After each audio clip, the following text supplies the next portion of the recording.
Okay, so I thought I would just stop mid-trail here. Beautiful scenery. Let's take a look at that, as you can see. Very beautiful.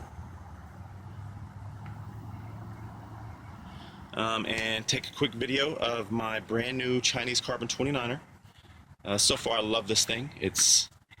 I know there are a lot of guys out there looking at these Chinese carbon frames right now, thinking about building one up. So, my opinion is it's the way to go. I mean, so far I can't imagine that a name brand frame that I paid $500 to $1,500 more for would be any better or any different for me.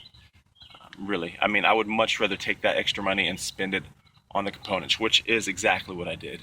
One of my favorites about the bike so far is the 1x10 setup.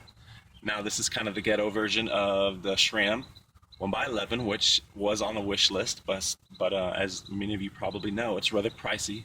This setup is awesome. I don't really miss the gears. Maybe if I had them before, I would miss them not having them, but so far, just having the 1x10 is perfect for me. I haven't really encountered any hills that are too much for me, and top speed is plenty. I do plan on upgrading eventually to 1x11, so, but not for a long time. One thing I would do differently would be the rims. I went ahead with some Sun Ringle Charger Expert rims. They're alloy rims. They're stands licensed. You'll be very familiar with them. They're nice wheels. But you know what? My whole bike is carbon except for my rims, which are arguably the most important places to save weight. So that I would do differently. I would have carbon rims, and that's definitely on the wish list for the future, the near future, actually. Another thing I might consider doing differently would be, I might go with the carbon rigid fork. I don't know if saving the weight and saving the money, if you just want to get a quick build going, it might be worth it. At first, I wouldn't even consider a rigid fork, but now after having my hardtail, the big 29-inch wheels, the big cushy tires they do more for me than I thought they would as far as smoothing out trail chatter. And with the carbon as well, it's smooth, So if you want to save some money, definitely look into getting the carbon rigid fork. I think it's only $150 instead of $300 to $500 to $600 for a really nice suspension one. The brakes, I definitely recommend going with some Shimano hydraulics. I didn't go with the XT, which is the standard pretty much right now.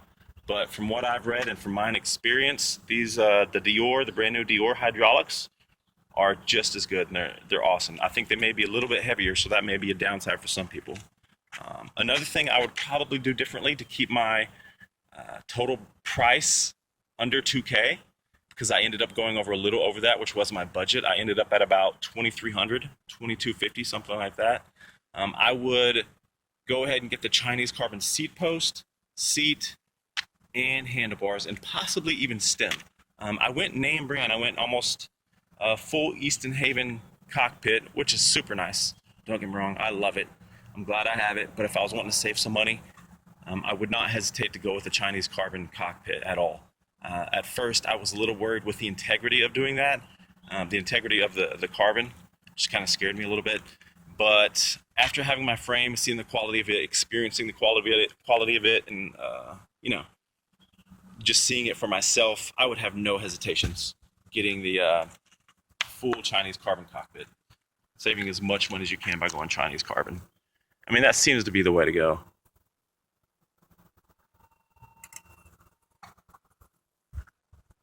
So that's it, guys. I hope you enjoyed this quick vid of my new Chinese Carbon 29er. I certainly am very proud of it, like a proud papa. Oh, by the way, this is the 057, the IP-057. A lot of people know it as the 056, but now it's the IP or FM 057 model frame.